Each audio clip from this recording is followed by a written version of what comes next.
Let's introduce a game where neither of the players are going to have a dominant strategy. So suppose you are meeting a classmate at Starbucks to study, but did not exchange phone numbers, or maybe one of your phones died because there's not enough battery.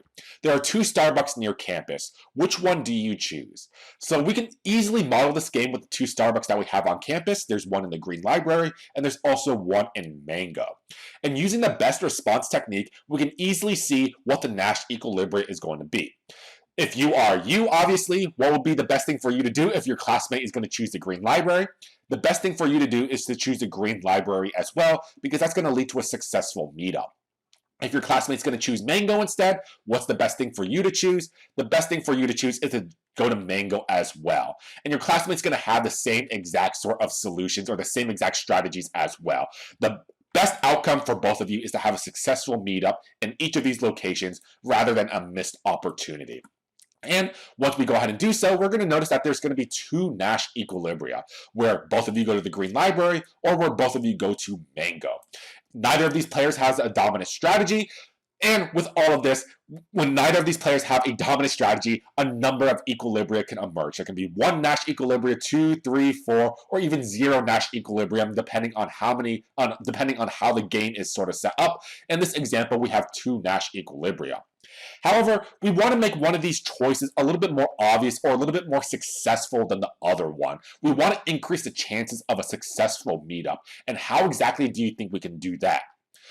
In order for us to signal or to make one of these a little bit more obvious or successful, we can use something known as focal points. So what exactly is a focal point? Let's introduce this concept.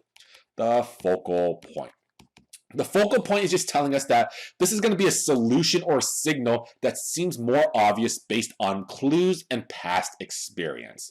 So solutions that seem more obvious,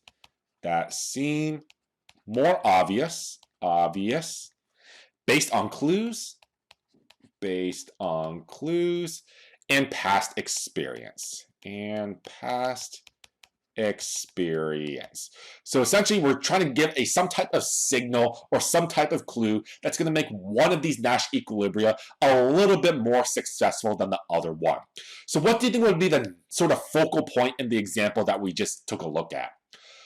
Remember that information that was provided to you when we started off this problem. What was going to be the main sort of point of meeting up with your friend? Was it to go study or was it to go eat? The main crux or the main focus was to go ahead and study.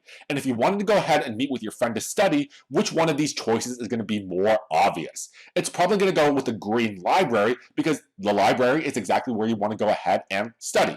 If you wanted to go ahead and decide to eat something instead, then that's where Mango would be a little bit of a better focal point or a little bit of a more obvious solution there.